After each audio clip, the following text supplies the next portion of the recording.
Hello నమస్తే. నేను journalist Srinivas. ఈరోజు న్యూస్ అనాలిసిస్‌లో ముందుగా సాక్షి పేపర్‌లో వార్తలను చూద్దాం. ముందు హైకోర్టుకి వెళ్ళండి అని చెప్పింది. బీసీలకు 42% స్థానిక సంస్థల్లో రిజర్వేషన్ ఇవ్వటం కోసం తెలంగాణ ప్రభుత్వం ఇచ్చే జీవో నెంబర్ 9 పైన వంగా గోపాల్ రెడ్డి అని సుప్రీంకోర్టులో పిటిషన్ ఏసిండు. ఆ పిటిషన్ నిన్న లిస్ట్ అయింది. బెంచ్ మీదకొచ్చింది. హైకోర్టులో ఆల్రెడీ పెండింగ్ ఉంది ఆయన కేసు ఒకటి. హైకోర్టులో పెండింగ్ ఉండగానే అంటే దసరాకు ముందు ఏసిండు, వెకేషన్‌కి ముందు. ఏస్తే వాళ్ళేందంటే ఒక డేట్ ఇచ్చారు, స్టే ఇవ్వలే. హైకోర్టులో స్టే ఇవ్వలేదు కాబట్టి నోటిఫికేషన్ రిలీజ్ అయ్యే అవకాశం ఉంది. ఎన్నికల్లో ప్రక్రియ స్టార్ట్ అయింది కాబట్టి నాకు ఇక్కడికొచ్చా అని చెప్పిండు ఆయన. లేదు లేదు నువ్వు ముందు హైకోర్టులో చూసుకొని రండి. హైకోర్టులో మీకు రిలీఫ్ రాకపోతే ఫర్దర్ ఆర్టికల్ 32 ప్రకారం ఇక్కడికి రావాలి తప్ప డైరెక్ట్‌గా ఆర్టికల్ 32 ఇక్కడ అప్లై చేయడానికి లేదని చెప్పి సుప్రీంకోర్టు సింపుల్‌గా తిరస్కరించింది. పిటిషన్‌ని డిస్మిస్ చేసింది. దాని అర్థం ఏంటి? జీవో నెంబర్ 9 కరెక్టే అని చెప్పినట్టు కాదు. అంటే కొంతమంది దాన్ని ఇంటర్ప్రిటేషన్ ఎట్లా చేస్తారంటే సుప్రీంకోర్టులో రేవంత్ రెడ్డికి బిగ్ రిలీఫ్ వచ్చింది. ప్రభుత్వానికి ఊరట వచ్చింది. ప్రభుత్వానికి ఊరట ఏమి రాలే. పిటిషన్ డిస్మిస్ చేసింది. పిటిషన్ హియరింగ్‌కి తీసుకోలే. వాదనలకి పిటిషన్‌ని ఎలో చేయలే. దాని అర్థం హైకోర్టులో తేల్చుకోండి అని. ఆటోమేటిక్‌గా హైకోర్టులో ఒకవేళ ఇక్కడికి స్టే రాకపోతేనే ఇక్కడ వాళ్ళకి న్యాయం జరగకపోతే ఆటోమేటిక్‌గా అప్పీల్‌కి సుప్రీంకోర్టుకి పోతారు. అదొచ్చింది నిన్న. దానిపైన కాంగ్రెస్ పార్టీలో కొంతమంది నాయకులు ఊరట వచ్చింది, స్వాగతిస్తాను అంటున్నారు. ఇది స్వాగతించడానికి అంత పెద్ద రిలీఫ్ ఏం కాదు. బీసీలకి 42% రిజర్వేషన్ల పైన క్లారిటీ రాలేదు. ఎట్టి పరిస్థితుల్లో మీరు హైకోర్టులో చూసుకోండి. హైకోర్టు చూసుకున్న తర్వాత నెక్స్ట్ ఫర్దరు ఆర్టికల్ 32 ప్రకారం అవకాశం ఎట్లా రిట్ పిటిషన్ వేసింది కాబట్టి అవకాశం ఉంటుంది. దీనికి సంబంధించి సాక్షి పేపర్లో ఒక వార్త నిచ్చింది. రైట్. తెలంగాణలో స్థానిక సంస్థల ఎన్నికల్లో బీసీలకు 42% రిజర్వేషన్లు కల్పిస్తూ రాష్ట్ర ప్రభుత్వం జారీ చేసిన జీవో నెంబర్ 9ను సవాల్ చేస్తూ దాఖలైన పిటిషన్ను విచారించేందుకు సుప్రీంకోర్టు నిరాకరించింది. హైకోర్టును కాదని నేరుగా తమ వద్దకు రావడానికి తప్పుపట్టింది. సరైన న్యాయ ప్రక్రియను పాటించాల్సిందేనంటూ ముందు హైకోర్టుకు వెళ్ళమని సూచించింది. పిటిషన్ను ఉపసంహరించుకునేందుకు కూడా అనుమతించింది. అంటే విత్డ్రా చేసుకునే దానికి కూడా అనుమతించింది, డిస్మిస్ కాకుండా. అదే డిఫాల్ట్గా డిస్మిస్ చేసింది వంగా గోపాల్ రెడ్డి పిటిషన్ని. అది రేపు ఉన్నాయి మళ్ళీ. రేపు ఉన్న పిటిషన్లో ఆసక్తికరంగా ఏమైందంటే కాంగ్రెస్ పార్టీకి సంబంధించిన కొంతమంది నాయకులు ఇంప్లీడ్ అయ్యారు. వి హనుమంతరావు, మెట్టు సాయి కుమారు, అంటే కాంగ్రెస్ పార్టీలో ఉన్న బీసీ నాయకులు ఇంప్లీడ్ పిటిషన్ వేశారు. మా వాదనలు కూడా వినండి, మా వాదనలు విన్న తర్వాతనే జడ్జిమెంట్ ఇవ్వాలి అని చెప్పి ఏదైతే మాధవరెడ్డి, వంగా గోపాల్ రెడ్డి ఇచ్చిన పిటిషన్లో ఇంప్లీడ్ అయ్యారు. వీళ్లతో పాటు ఇంకా కొన్ని పిటిషన్లు వచ్చినాయి నిన్న. ఆ పిటిషన్లు ఏంటంటే బీసీలకు ఇచ్చిన 42%లో ఏబిసిడి వర్గీకరణ చేసి ఇవ్వండి అని చెప్పి వాళ్ళు వేశారు కొంతమంది బీసీ సంఘాలు. బీసీ ఏకి ఎన్ని, బీసీ బీకి ఎన్ని, బీసీ సికి ఎన్ని, బీసీ డీకి ఎన్ని. మీరు బల్క్గా బీసీలకే అని చెప్తే కొన్ని ఒక 4-5 కులాలే దాన్ని క్లెయిమ్ చేసుకుంటున్నాయి. మళ్ళీ కింద ఉన్న కులాలు అట్లే ఉంటున్నాయి, వాళ్ళకి అవకాశాలు రావట్లేదు. కాబట్టి కేటగిరీ వైజు ఏబిసిడి వైజు వర్గీకరణ ఉంది ఎట్లాగో బీసీలలో. ఆ వర్గీకరణ వారిగా మాకు రిజర్వేషన్లు ఏంటి 42లో అని చెప్పి వాళ్ళు అడిగారు. ఇప్పటికే ఉద్యోగాలలో విద్యలో బీసీ బికి 10%, బీసీ ఏకి 7%, బీసీ డికి 7%, బీసీ సికి 1%. ఆ పద్ధతిలో ప్రపోర్షనేట్గా షేర్ చేయండి అని వాళ్ళు అడిగారు. అది ఒక పిటిషన్ ఉంది. మొత్తానికి 42% రిజర్వేషన్ చుట్టూ జీవో నెంబర్ 9 చుట్టూ పిటిషన్ల మీద పిటిషన్లు పడుతున్నాయి. ఈరోజు కాంగ్రెస్ పార్టీ నాయకులు కూడా ఇంప్లీట్ అయ్యారట దాంట్లో. దానికి సంబంధించి ఇగో మా వాదనలు వినండి. Indira Sawhney versus union of India కేసులో సుప్రీంకోర్టు విద్యా ఉద్యోగ రంగాల్లోనూ మాత్రమే ప్రస్తావించింది. ఈడబ్ల్యూఎస్ రిజర్వేషన్లతో 50% పరిమితి దాటిపోయింది. సుప్రీం మార్గదర్శకాల మేరకే ప్రభుత్వం జీవో 9 జారీ చేసింది. ఈ పిటిషన్లో మా వాదనలు వినాలి అంటూ కాంగ్రెస్ నేతలు వి హనుమంతరావు, మెట్టి సాయి కుమార్, లక్ష్మణ యాదవ్, బీసీ మేధావుల ఫోరం అధ్యక్షుడు చిరంజీవులు ఇంప్లీడ్ పిటిషన్ దాఖలు చేశారు. వాటన్నిటిపై రేపు ప్రధాన న్యాయమూర్తి జస్టిస్ అపరేష్ కుమార్ సింగ్ నేతృత్వంలోని ధర్మాసనం విచారణ చేయనుంది. అది వీళ్ళు అంటుంది ఏంటంటే సుప్రీంకోర్టు ఇచ్చిన Indira Sawhney versus union of India జడ్జిమెంట్లో కేవలం విద్యా ఉద్యోగాల 50% టారిఫ్ దాటొద్దు అన్నది తప్ప ఇట్లాంటి రాజకీయ పదవులలో చెప్పలేదు అనేది వీళ్ళ వాదన. మరి అది ఎంతవరకు నిలబడింది? అట్ ద సేమ్ టైం పక్కనే జాతీయ బీసీ కమిషన్ మాజీ చైర్మన్ రిటైర్డ్ జడ్జి ఈశ్వరయ్య కూడా కామెంట్ చేసిండు. ఇది ఎట్టి పరిస్థితుల్లో నిలబడి జీవో అని. ఆయన ఒక జడ్జిగా మేధావిగా జీవో నెంబర్ 9 రాజ్యాంగానికి వ్యతిరేకం, కోర్టులో నిలవదు. స్థానిక సంస్థల ఎన్నికల్లో బీసీలకి 42% రిజర్వేషన్లు కల్పిస్తూ రాష్ట్ర ప్రభుత్వం జారీ చేసిన జీవో 9 రాజ్యాంగానికి వ్యతిరేకమని జాతీయ బీసీ కమిషన్ మాజీ చైర్మన్ జస్టిస్ ఈశ్వరయ్య అభిప్రాయపడ్డారు. ఈ జీవో న్యాయస్థానం ముందు నిలవదని స్పష్టం చేశారు. తెలంగాణ ఎమ్మెల్యేలందరూ కలిసి ఇంప్లీడ్ పిటిషన్ వేసి రాష్ట్ర ప్రభుత్వానికి మద్దతు తెలిపిన 42% రిజర్వేషన్లు అమలు సాధ్యం కాదని అన్నారు. సోమవారం తెలంగాణ భవన్లో జస్టిస్ ఈశ్వరయ్య విలేకరులతో మాట్లాడుతూ తమిళనాడు తరహాలో బీసీ రిజర్వేషన్ చట్టాన్ని రాజ్యాంగంలోని 9వ షెడ్యూల్లో చేస్తేనే రిజర్వేషన్లకు రాజ్యాంగ భద్రత లభిస్తుందని, అప్పుడే బీసీ రిజర్వేషన్ అమలు సాధ్యమవుతుందని అన్నారు. ప్రస్తుత పరిస్థితుల్లో కేంద్రం నిధులు రావాలన్నా, స్థానిక సంస్థలు అభివృద్ధి చెందాలన్నా 50% రిజర్వేషన్లకు లోబడి ఎన్నికలు జరపాలని తెలిపారు. లేదంటే ఎన్నికలను వాయిదా వేసి కేంద్రంపై ఒత్తిడి తెచ్చి బీసీ రిజర్వేషన్లు 9వ షెడ్యూల్లో చేర్చేందుకు రాష్ట్ర ప్రభుత్వం కృషి చేయాలని ఆయన చెప్పిండు. నేను ఢిల్లీలో మాట్లాడాడు. ఇది వాస్తవ పరిస్థితి. ఆయన ఒక రిటైర్డ్ జడ్జి, బీసీ కమిషన్కి జాతీయ బీసీ కమిషన్ చైర్మన్గా పనిచేసిండు. ఆయన బీసీల హక్కుల కోసం ఈ మధ్యకాలంలో ఒక ప్లాట్ఫామ్ ఏర్పాటు చేసుకుని పోరాటం చేస్తున్నాడు. ఆయన క్లియర్గా చెప్తున్నాడు, జీవో నెంబర్ 9 ఎట్టి పరిస్థితుల్లో నిలిచేది కాదు, నిలవదని ప్రభుత్వంలో ఉన్న పెద్దలకు కూడా తెలుసు. ఇదంతా ఒక డ్రామా, గేమ్ సక్సెస్ అయిందనుకో మేము చేయబట్టే వచ్చిందంటారు, ఫెయిల్ అయిందనుకో ఇంకోళ్ళ మీద దోషేస్తారు.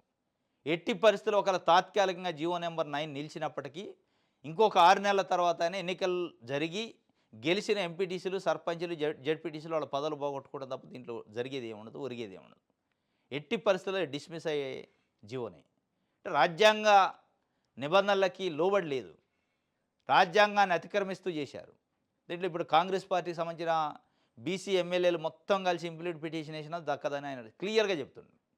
మరి ఇప్పుడు ప్రభుత్వం ఏం చేద్దో చూడాలి. అయినప్పటికీ ఇంకా నిన్న సుప్రీంకోర్టు ఇచ్చిన జడ్జి అంటే పిటిషన్ తిరస్కరించిన తర్వాత స్వాగతిస్తాను అని చెప్తున్నాను. స్వాగతించడానికి ఏముంది అందులో? జీవో నెంబర్ 9 కరెక్టే అని చెప్పింది. ఏమన్నా సుప్రీంకోర్టు చెప్పలేదు కదా. హైకోర్టుకి వెళ్ళండి అని చెప్పింది. హైకోర్టులో ఆటోమేటిక్గా మీకు రిలీఫ్ రాకపోతే సుప్రీంకోర్టు రండి అని చెప్పింది. ఇది ఒక వార్త.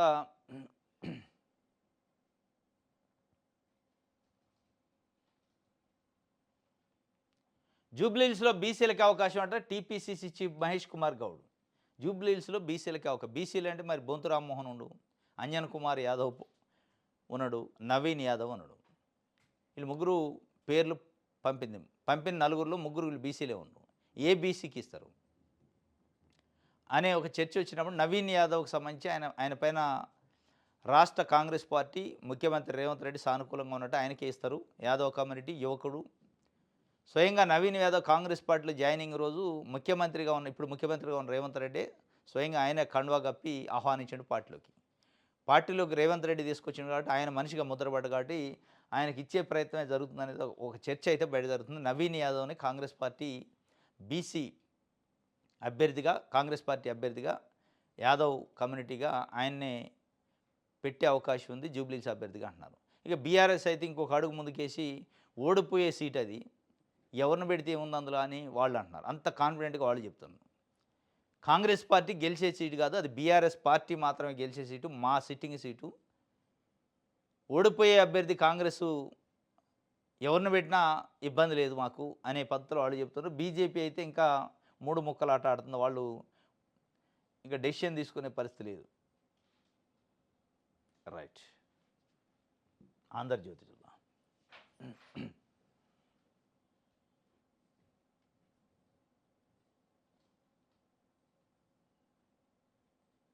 వారంలోగా పత్తి కొనుగోలు షురు అయితే తెల్ల బంగారం కొనుగోలు తొలగిన అడ్డంకులు. జిన్నింగ్ మిల్లర్లు సీసీఐతో తుమ్మల చర్చల సఫలం. జాబ్ వర్క్ టెండర్లో పాల్గొనాలని మిల్లర్ల నిర్ణయం. వారం బట్టిద్దట పత్తి కొనుగోళ్ళు. ఈ పత్తి కొనుగోళ్ళు సీసీఐ చేస్తానని 1000 కాళ్ళతో రైతులు ఎదురు చూస్తున్నారు.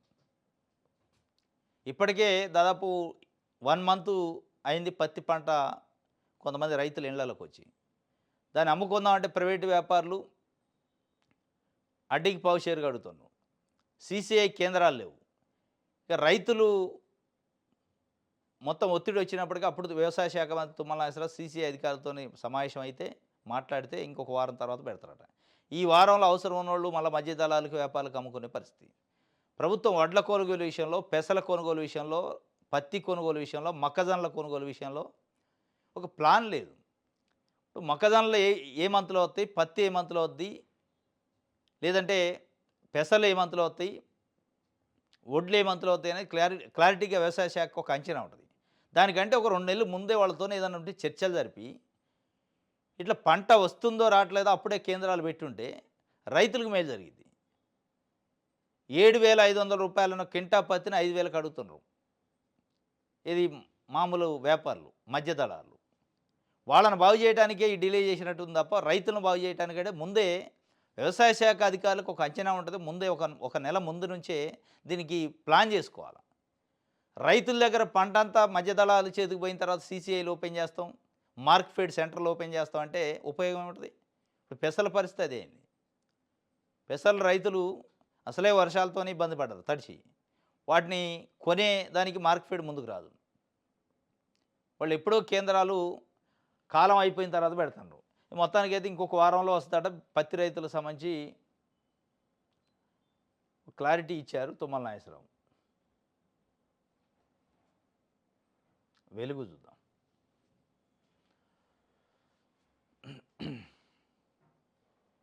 రెండు విడతల్లో బీహార్ అసెంబ్లీ ఎన్నికలు. మొత్తం నియోజకవర్గాలు 243, మొత్తం ఓటర్లు 7,43,00,000. November 6, November 11 polling. షెడ్యూల్ విడుదల చేసిన కేంద్ర ఎన్నికల సంఘం మొదటి దశలో 121, రెండో దశలో 122 స్థానాలకు ఓటింగు, 14 కౌంటింగ్, అదే రోజు ఫలితాలు. At the same time Jubilee Hills ఉప ఎన్నికలు కూడా అప్పుడే నవంబర్ 11 నాడు. అంటే బీహార్ రెండో దశ ఎప్పుడైతే జరిగిందో అప్పుడు మన దగ్గర జూబ్లీహిల్స్లో బై ఎలక్షన్స్ ఉంటాయి. దానికి సంబంధించి నిన్న షెడ్యూల్ విడుదలైంది. నోటిఫికేషన్ 13 నాడు వస్తుందట. 13 నుంచి నామినేషన్లు వేసుకునే అవకాశం జూబ్లీహిల్స్లో ఉంది. మొత్తానికి బీహారు, జూబ్లీహిల్స్, మిగతా బై ఎలక్షన్ సంబంధించిన రిజల్ట్ ఎప్పుడంటే నవంబర్ 14. నవంబర్ 14తో ఇక జూబ్లీహిల్స్ భవిష్యత్తు, దాని తర్వాత జరగబోయే జిహెచ్ఎంసీ భవిష్యత్తు ఇవన్నీ తేలే అవకాశం ఉన్నాయి. ఎట్ ద సేమ్ టైము స్థానిక సంస్థల ఎన్నికలకు షెడ్యూల్ రిలీజ్ చేసింది తెలంగాణ ఎన్నికల సంఘం. దానికి కూడా నవంబర్ 11 ఉంది. అంటే ఎన్నికలన్నీ అయిపోయిన తర్వాత ఎంపీటీ, జెడ్పీటీ స్థానాల రిజల్ట్ నవంబర్ 11. అదే రోజు జూబ్లీహిల్స్ ఎన్నికలు. దీని ఫలితాలు, దాని ఫలితాలు చూసిన తర్వాత స్థానిక సంస్థలలో వచ్చే ఒక నిజంగానే స్థానిక సంస్థ జరిగే అవకాశాలు చాలా తక్కువ ఉన్నాయి. జరిగితే ఈ రిజల్టు, ఆ రిజల్ట్ చూసిన తర్వాత జిహెచ్ఎంసీకి పోయే అవకాశం ఉంది. ఇక లేదు జూబ్లీహిల్స్ మాత్రం ఎట్టి పరిస్థితులు ఆగదు. అది రొటీన్గా అయ్యే కార్యక్రమం. ఇక దాని తర్వాత జిహెచ్ఎంసీ ఎన్నికలకి ఇప్పటికిప్పుడు పోవాలా, లేట్ చేయాలనేది కాంగ్రెస్ పార్టీ డెసిషన్ తీసుకుంటుంది ప్రభుత్వం.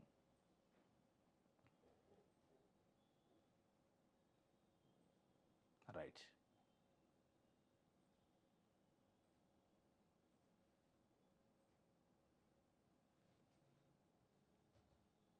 ఆంధ్రప్రదేశ్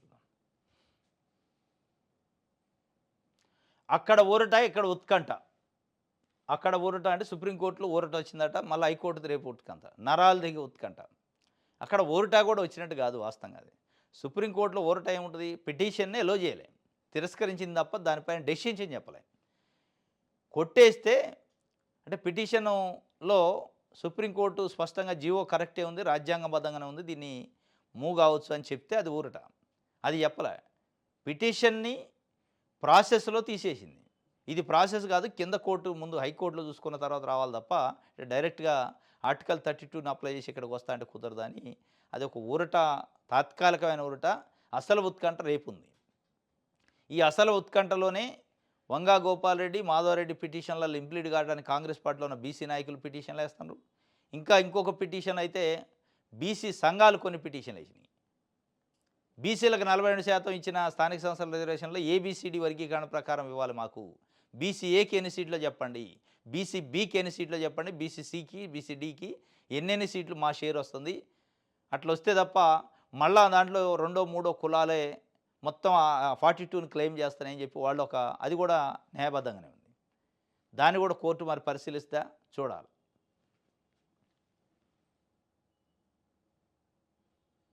రైట్.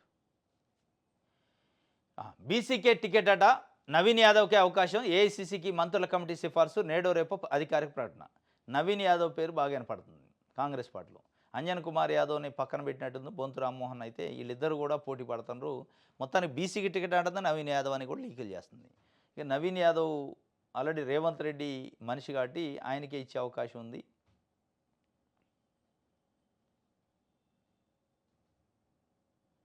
రైట్. బీఫామ్ ఓ అగ్ని పరీక్ష అట. జెడ్పీటీసీ, ఎంపీటీసీ అభ్యర్థుల ఎంపిక తర్వాత అదే పెద్ద తంతు. ఎవరికి బాధ్యతలు అప్పగించాలో తెలియక టీపీసీసీ సతమతం. తామే ఇస్తామంటూ పట్టుబడుతున్న జిల్లా ఇన్ఛార్జి మంత్రులు.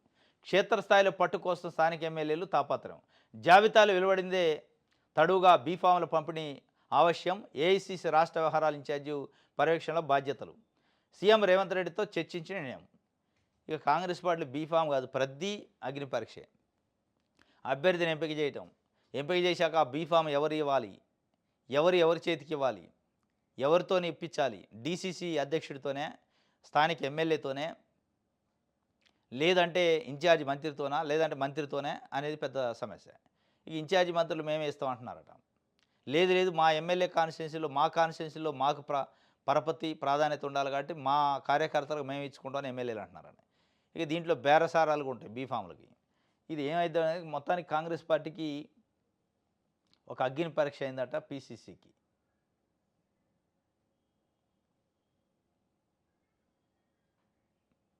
రైట్.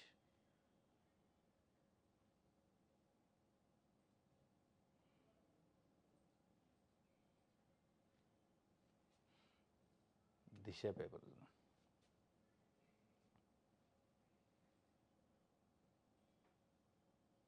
హైకోర్టు తీర్పు తర్వాతే కాంగ్రెస్ అభ్యర్థుల ఎంపిక. అంటే 9వ తారీఖు నోటిఫికేషన్ ఉంది, 8వ తారీఖు రేపు హైకోర్టులో పిటిషన్ ఉంది. అది ఏమైందో తెలిసిన తర్వాతనే కాంగ్రెస్ పార్టీ జెడ్పీటీసీ అభ్యర్థులు ఇప్పటికే ఒక్కొక్క జెడ్పీటీసీ కాన్స్టిట్యున్సీకి 4 పేర్లు 5 పేర్లు పంపమంది జిల్లాల నుంచి పంపారట పీసీసీకి. ఏదేమైనా వాళ్ళకు కూడా డౌట్ ఉంది. ఇప్పుడు దీన్ని బట్టి ఏమవుతుంది, కాంగ్రెస్ పార్టీకి కూడా డౌట్ ఉంది, ప్రభుత్వానికి కూడా డౌట్ ఉంది, ఏమవుతుందో హైకోర్టులో అని. ఇది నిలిచేదా ఉండేదా అని. ఇక దాన్ని బట్టి అప్పుడు అభ్యర్థుల ఎంపిక ఉంటుందట. అప్పటిదాకా మళ్ళీ, ఎందుకంటే వన్స్ అభ్యర్థులను ఎంపిక చేసిన తర్వాత ఎన్నిక హోల్డ్లో పడ్డది, జీవో కొట్టేశారనుకో, నెక్స్ట్ ఇంకొక నెలకో 2 నెలలకు మళ్ళీ ఎన్నికలు వస్తే ఈ పెట్టిన అభ్యర్థిని ఉంచాలి తప్పనిసరిగా. ఈ పెట్టిన అభ్యర్థి అప్పటిదాకా, ఇప్పుడు అనౌన్స్ చేసిన అభ్యర్థి ఎవరైతే ఉంటారో ఆయన అప్పటి వరకు ఉండాలి, మేనేజ్ చేయగలగాలి, పార్టీలో వర్గ విభేదాలు పెరగకుండా ఉండాలి. ఎందుకంటే వన్స్ అనౌన్స్ చేసిన తర్వాత మిగతా యాస్పిరెంట్స్ చీలికలు పీలికలు వర్గాలు రకరకాల గొడవలు ఉంటాయి. ఇవన్నీ రాకుండా అంటే ఎన్నికల మూడ్లో అయితే అనౌన్స్ చేయాలి. అనౌన్స్తో పాటు ఎన్నికల ప్రచారంలో దూకితే ఈ వర్గాలు గొడవలు ఉండవు. అట్లా కాకుండా అనౌన్స్ చేయటం ఒక 3 నెలలకో 4 నెలలకో 6 నెలల తర్వాత ఎన్నికలు పెడతాం ఏనే అభ్యర్థి అని చెప్తే ఈ లోపల 100 గ్రూపులు 100 తతంగాలు వస్తాయి. ఇక దానికోసమే అనుకుంటా మొత్తానికి అప్పటి వరకు లేదని చెప్తున్నారు. హైకోర్టు జడ్జిమెంట్ తర్వాతనే